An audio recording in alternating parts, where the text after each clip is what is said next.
From the honky-tonks of Broadway to the Ryman and the Grand Ole Opry, Nashville isn't short on venerated music venues.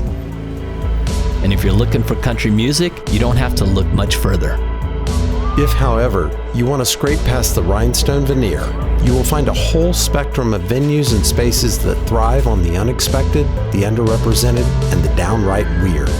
Because no matter the genre, musical communities are built around the performance spaces that support them. And today, we're starting with one of the most surprising structures this side of the Aegean Sea.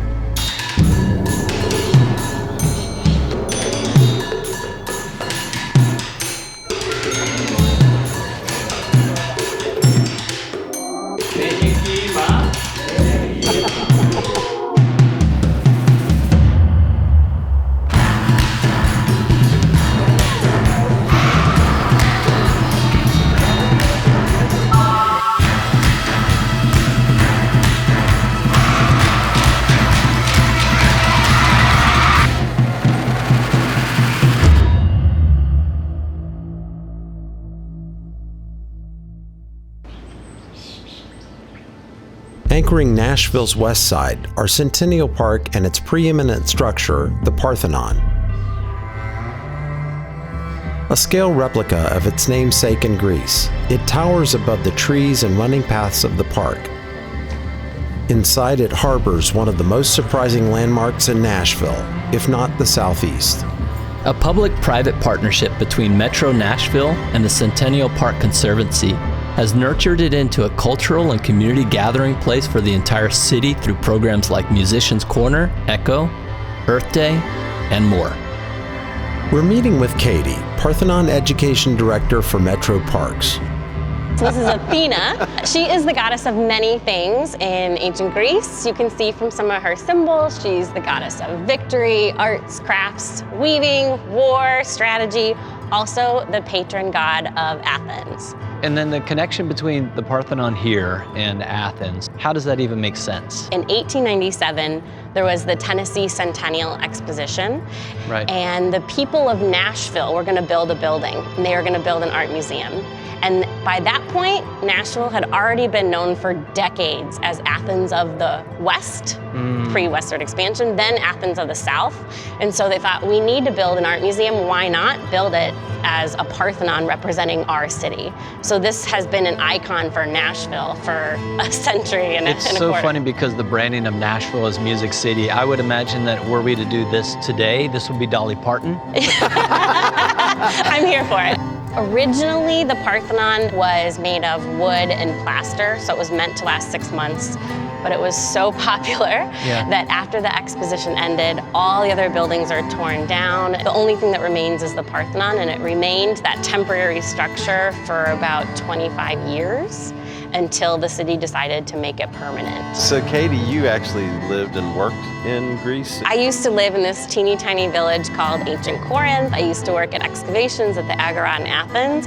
And for me, our Parthenon is so amazing because you can see the achievements that the architects made 2,500 years ago, and it helps you picture the past. It helps you see color, it helps you see scale. I love the fact that this becomes a space for so much more than, what one would imagine.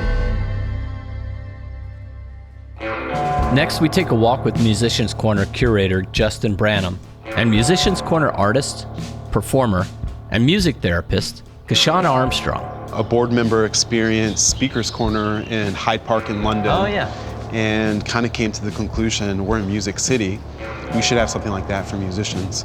And it's kind of grown over the years into a full-blown festival. Yeah. It's now attended by over 75,000 people annually with about 25 shows a year. Kashana, you're a singer-songwriter. Your music therapy. So I had been writing a lot with patients and with my students back in Georgia when I was a music therapist there, but I needed a break from working in mental health. Like right away I got connected with Musicians Corner, not only performing and writing, but also I was still allowed to go in and use my skills as a music therapist to help people tell their story, share their songs, learn that their voices are important.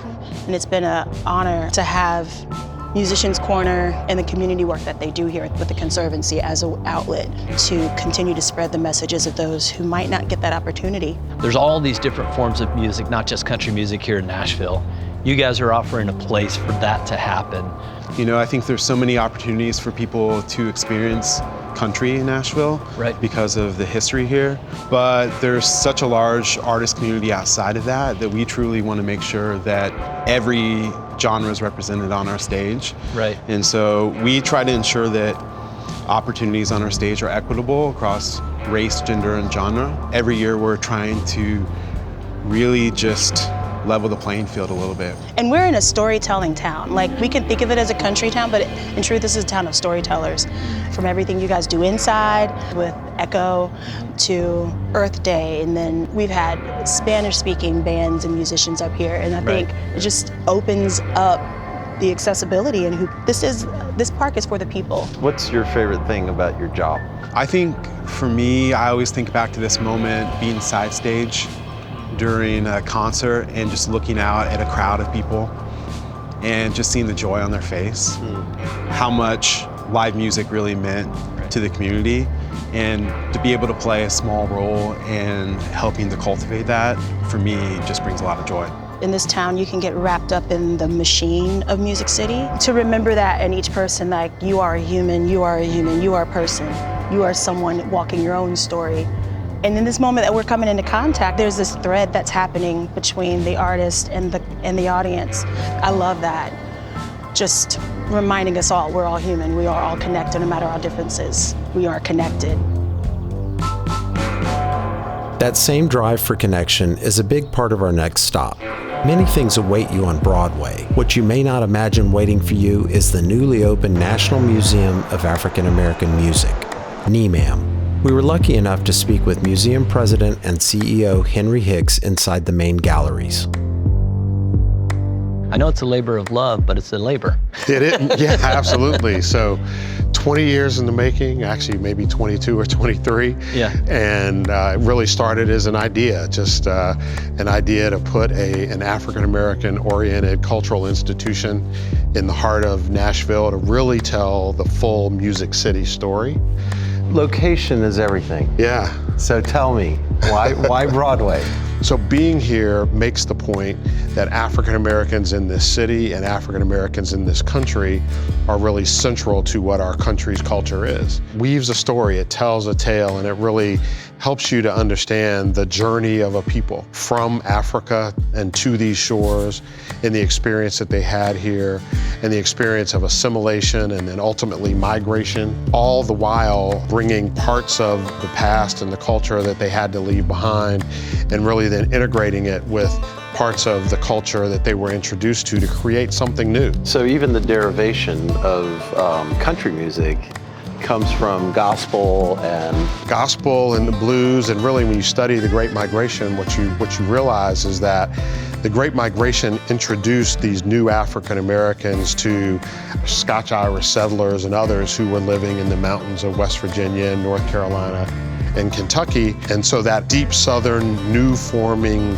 African and now African American form of music integrating with that European form of music created country music and bluegrass music. And that's what makes this museum so unique, is that it does blend the history as well as the music. And then you appreciate the music even more, and you appreciate the artist even more. And really, truly, it is the soundtrack for all of us. Again, when we first came in here, I was like, how do you pull into a single space a history that's so broad and deep? And actually, one of the things that I loved about that is that you can really deep dive into all of these, genres and individual songs and artists and stuff like that. We had excellent scholarly help and assistance, folks that really know what they're doing. We also wanted to make sure that the place would be someplace that grandparents as well as grandkids would be attracted to. And so we leaned on technology. We can always add data to the technology to tell a continually evolving story. And then the way the galleries are designed, they really take you on a historical journey from the 1600s all the way through to the present day, touching on key moments in time, whether it's the Great Migration or the Harlem Renaissance or the initiation of the war on drugs, and the music that emerged out of those periods of time. The story unfolds as you go through. Yeah. So when it was open to the public and you as the visionary walked in, what was it like to walk into this place? Oh my gosh, it was an emotional release. to have been able to get it done. Yeah, I'll tell you the thing that was most joyous to me. One Saturday, I was in the museum and I was in the lobby, and the song The Wobble came on. And as the song came on, 2 or 3 employees started to dance and do the wobble. And that was really cool. But then some of the guests joined in, and then more of the guests joined in. And I was able to see in one moment, through one song, the realization of the dream right there. Central to NMAAM's vision is a desire to bring the outreach and education work out of the museum and into the community. Their education director, Tamar Smithers, talks about their Museum Without Walls program. We have programs that engage students from the kindergarten level up to 12th grade, as well as collegiate. One of our most popular youth programs is our From Nothing to Something program, and it teaches on how innovative African Americans and enslaved Africans had to be when they came to this country to create music, because we all know they couldn't bring their instruments, they could only bring what they could remember. Music education is not just about music. So what are some of the other benefits that people get, by being involved in these types of programs? Music is amazing, right? It brings people from all different cultural backgrounds together to experience this amazing art form, but it also has the power to transform lives in other facets as well. I consider myself as a vessel to be able to deliver and help provide pathways for access to this music education, this arts education. I think is truly, truly important. The importance of these songs that you guys are curating here at the museum, understanding what the history and things like that, it feels like it's got a really long tail of benefits to us as a society. Absolutely. We think of our tagline, which is One Nation Under a Groove, which is from the legendary Parliament Funkadelic song. And it really speaks to the testament of music being that great unifier. It doesn't matter where you come from, it doesn't matter where you grew up. Everyone loves music, right? Everyone is able to come together to this central point to experience this amazing art form. It's African American music, and it's about the contributions that African Americans have made to American music. But African American music and Black music is American music. Another outlier, just across the river in East Nashville, is the iconoclastic Dark Matter, one of the last truly independent venues in Nashville that are dedicated to all ages shows and the artist first mentality. Run with blood, sweat, and tears by Olivia, Chappie, and their original founder, Catherine, who's currently out on tour. What is this place? I like to describe it as more of like a punk VFW hall type situation. It kind of has that feel, doesn't it? So it's more, we have had dance parties, we've had plays, we've had bingo nights, drag nights, we do markets, but again, I guess the root of what we do is all ages shows. And when we say all ages, we mean all ages. And we'll have like little kids with their baby headphones on, and we'll have grandmas asking for earplugs, and it's truly community. I noticed all the earplug. Well, they're gone now. Have you actually done any country in this venue? I think the first show there was a country band at the old Dark Matter. You guys are part of the problem. And then you guys open up this space, which is the last kind of independent, music venue, or one of the very last. Slowly but surely, unfortunately, a lot of those venues are kind of turning into more corporate, Live Nation-owned places. And we're also the only female-owned venue. I would imagine that indie community is like really close. Nashville's an interesting city because there's a big scene and there's a lot of small scenes in that big scene, but those scenes all work together. Like that first show at the first Dark Matter was a math rock band, a noise rock band, and a country band. Everyone came and everyone got along and everyone liked everything. This is where we're trying to showcase music. We don't want people to just stand outside drinking a beer or whatever, smoking. Why are you coming to a show? Like, you want to be in community with the music and with people around you. So that's really the vibe here. Forever, a DIY show is $5 because Fugazi said it was back in the 1980s. And when we moved into this space, we were like, $10 will be the minimum amount because we can't do that anymore. We're an artist-first venue. Awesome. So we really just give the lion's share of what we make to the bands, which leaves us sometimes in a hard predicament because how do you make money off of, these days, music in general, live music? I would imagine the main generator of cash is the booze, right? Mostly it's PBR. That was when Smut showed up, a Chicago-based band needing to load in for the show that night. We used this opportunity to try some of the world-famous vegan Gorilla biscuits, the only food on the Dark Matter menu. Started making vegan biscuits. They're First vegan. of all, Smells they good. already Good. smell good. Oh, okay. All right, Hot I'm sauce. trying hot sauce. Hot sauce on it is really good. But they're local, obviously. We just like to feature, our friends here as much as we can. I mean, you guys really do support the community, support the bands, support your friends, support people that are coming in here. I mean, it feels like a family. Yeah, and part of our mission too, and a big part of what I wanted to bring to the space was a political angle. Right. So for us, we've always wanted to be able to host for free local organizations who want to have meetings or fundraisers, things like that. So that's also a huge part of how we want to bring community into this space. So this is the third location that you guys have had. What's the future for you guys? That's an interesting question. And now we're kind of exploring more options, like what is a nonprofit status? Because right now we're not, but what would that look like for us? Would that open different doors for funding? Of course, one day maybe we would love to have a bigger space. So we have goals and dreams like that, but It's all about the money. it's all about money. Well, comrade, I can tell you the biscuits are great. Brings people in too. This same DIY mentality has also led to the creation of the East Nashville-based series Lachlan Strings, a concept created by singer-songwriter Lydia Luce and producer and artist Jordan Lenning that pairs songwriters with string players for a community-oriented pop-up show in order to raise awareness for a local nonprofit. We sat down at the East Nashville staple, Basement East. Joining us were Lachlan Strings founder Lydia, as well as composer and player Larissa Maestro. They invited founder Jen Starcenik and artist teacher Rachel Rodriguez from Girls Write Nashville, a local nonprofit that teaches girls creative development skills by pairing them with professional artists and songwriters. Larissa kicked it off by describing her first trip to Nashville. Before I moved here, it appeared to me to be like a country music sort of amusement park in a way. It was like, is this is all that's here? But then when I moved here, I realized of course that's not all that's here. Right. There are people that come here to be artists.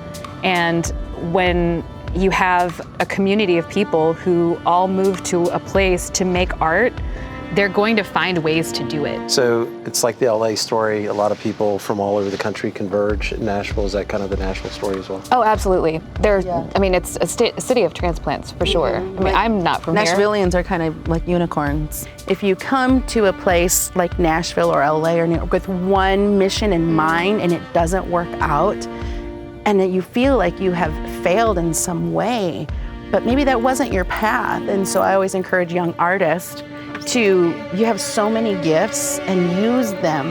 They're uniquely yours, and you'll be amazed if you just open up what the opportunities will come that will fulfill you in a way that you didn't expect. I know for me specifically, I have now come to feel like there's something that I want to do for Nashville. That I feel like my presence here is actually important. I mean, just thinking about the diversity factor. I'm Filipino American. There aren't a lot of Asian Americans in the South.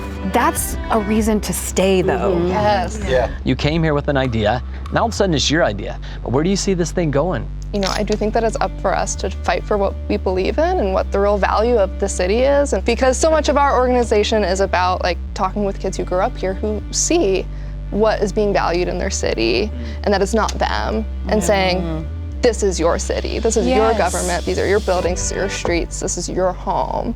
Music has such an opportunity to explain where we are today, help when it hurts. We've had tornadoes here, you guys have had, reliefs. Literally right here. Yeah, the tornado was right here. Exactly. And again, you guys have that tool. Girls growing up, now that is how they start to express themselves. I mean, I've been involved in a lot of recording country music. I've never felt cared for by the country music establishment. I've felt cared for by other communities in Nashville. We were talking about identity and the fact that your own personal identity matters.